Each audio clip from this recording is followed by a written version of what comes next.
Good afternoon. Welcome to Watercolor Painting in the Afternoon. My name is Beth, and today I wanted to show you one of my sketchbooks. This is one that I made myself. I might someday show you how to do that, but it's kind of, I mess it up a lot, so there's no telling whether I'll show you the right way or not. So I gotta practice a little bit more before I show you that. But I did make this and covered my mistakes with a nice little binding. This was just for fun, which is what I wrote right here, just for fun, on 2022. And I also used it for sort of my meditative Monday sort of paintings and ideas and thoughts. And I've already shown you a few of the paintings in here, so I'll go pretty quickly over those. But this one is one that I put on the outside cover, just so that there was something, it was not blank. You might recognize this one. This was done with black acrylic paint and white gouache. And I just thought it was very meditative. It was something that the acrylic is matte, so the gouache went right on top of it and it worked really well. I wanted to do little forest scenes, some mushrooms, some hydrangea. And like I said, I've already shown you most of these right here. Coffee and a donut, and this I made into a card later. I made another one and sent it to my sister. This is just birch trees in the moonlight, and a landscape that's very simple with a sort of a windswept tree. And now here is where I haven't shown you yet. Here I wanted to use a stencil and paint on the inner part of the stencil. So I drew out each little shape and I just painted it as if you're looking almost through a fence, you know, and you're seeing a lamp post and some shrubs and the night sky behind it, which it was really, again, very meditative and very, very fun to do. It was an enjoyable thing. Now, this was just me making some swirls and then putting color on it. Down here, it kind of reminds me of watermelon, so it always makes me hungry when I look at it. But, yeah, that was just purely 100% meditative painting, just having fun with dabs and colors and things like that.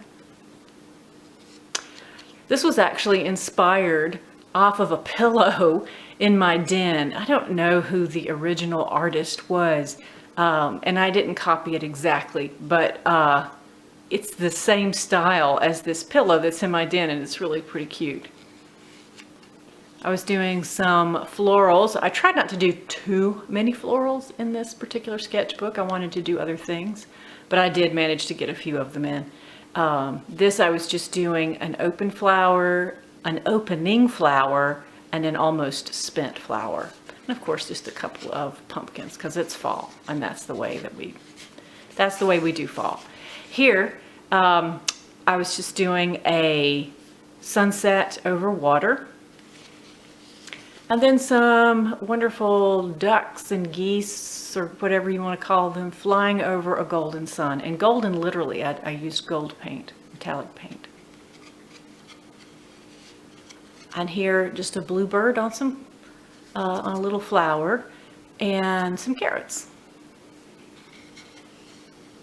A couple of landscapes. I really kind of like this one. I think Emma LaFave did one that's close to this. If you care to go check it out, I think she did one that looks a lot like that. And there's another landscape.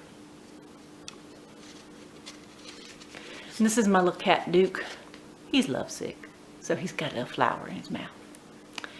And a little floral fairy.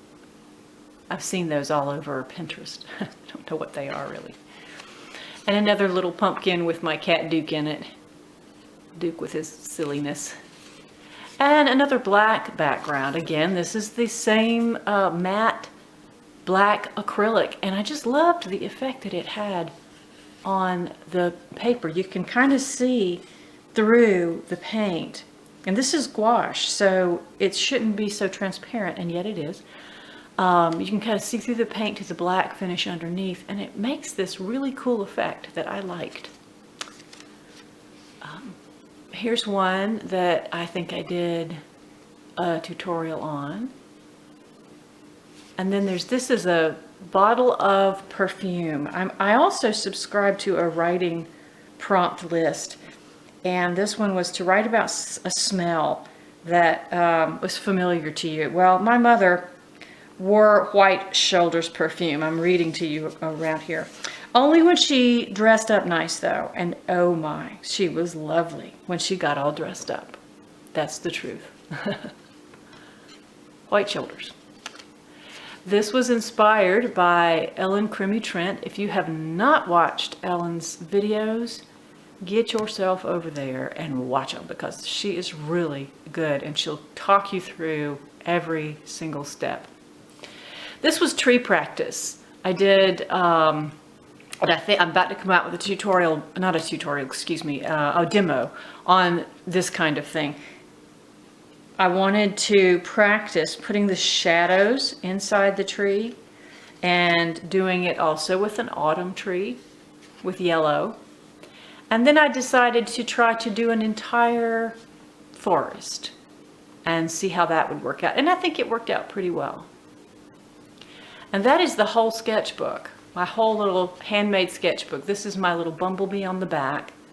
I did paint this over with gesso, acrylic gesso, and then put watercolor on it. I know it's not supposed to be that way, but that's what I did. And it gives the paper a texture. I don't know that you can see the texture. Can you see it? If I turn it in the light, you can see the texture that the gesso gave me. Now this part is paper, but I just mean on this. And then I just did the little bumblebee on it. I used both watercolor and watercolor pens. And that's my little sketchbook. I hope you've enjoyed this tour. I hope it gave you some great ideas and that you'll try some of them. And if you want to see a demo on any of these ideas, let me know and I'll give it a try. Thanks for watching.